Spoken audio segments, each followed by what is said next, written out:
Hello and प्रणाम। मेरा नाम सव्यसाची मित्तल है। आज के इस वीडियो में मैं आपका ध्यान खींचना चाहता हूं 25 दिसंबर को हुई महत्वपूर्ण राजनीतिक घटना की तरफ। अगर आपने ध्यान दिया हो न्यूज़ के माध्यम से, समाचार पत्रों के माध्यम से, या फिर इंटरनेट पे सुना होगा, पढ़ा होगा, देखा होगा, 25 दिसंबर को सारा सरकारी तंत्र, प्रधानमंत्री समेत कैबिनेट, सभी राज्यों में किसानों से संवाद साधने में लग गए। अगर आप ध्यान से इस घटनाक्रम को देखेंगे तो दिल्ली में एक बहुत बड़े स्तर पर और देश में किसान आंदोलन चल रहा है फार्मर्स बिल 2020 के ऊपर। अगर आप जरा सोच के देखिए, परिवार में एक सदस्य नाराज़ है तो आप उस सदस्य से बात नहीं कर रहे हैं, आप उसके लिए वीडियो कॉन्फ्रेंसिंग ऑर्गेनाइज नहीं कर रहे हैं, आप डायरेक्ट उससे संवाद नहीं साध रहे हैं। आप परिवार में दूसरे सदस्य से बोल रहे हैं, अरे भला ये नाराज़ क्यों है, इसको कोई बहला रहा है, फुसला रहा है। Do not you think there is a bigger concern here? क्या आपको सरकार की नीयत पर, सरकार की भूमिका पर एक प्रश्न चिन्ह नहीं दिखाई देता? Is it that the government, especially the BJP-led NDA government at the center, is trying a divide and rule policy?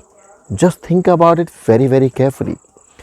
दो वर्गों को, भाइयों को, समाज को एक दूसरे के खिलाफ खड़ा तो नहीं कर रहे कहीं, अपने आप को सही जताने के लिए। जरा सोच के देखिए, आप और मैं एक जिम्मेदार मतदाता हैं और लोकतंत्र के प्रति चिंतित नागरिक भी हैं। लेकिन अगर हमारे चुने हुए प्रतिनिधि और सरकार कोई ऐसा कानून लाती है, कोई ऐसा प्रावधान लाती है जिससे हम अपने आप को संकट में पाते हैं, बड़े बड़े अर्थशास्त्री, एग्रीकल्चर रिफॉर्म करने वाले लोग अगर उसमें संदेह पा रहे हैं, तो क्या सरकार को दो कदम पीछे नहीं लेने चाहिए? तो क्या लोगों को आंदोलन करने का अधिकार नहीं है?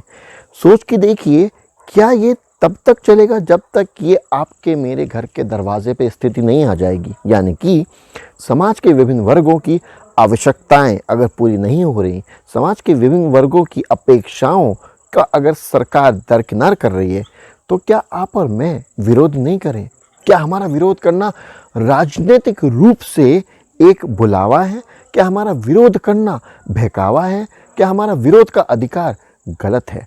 क्या हमारा विरोध करना दूसरे लोगों से अलग है जो आपकी पॉलिसी से सहमत है?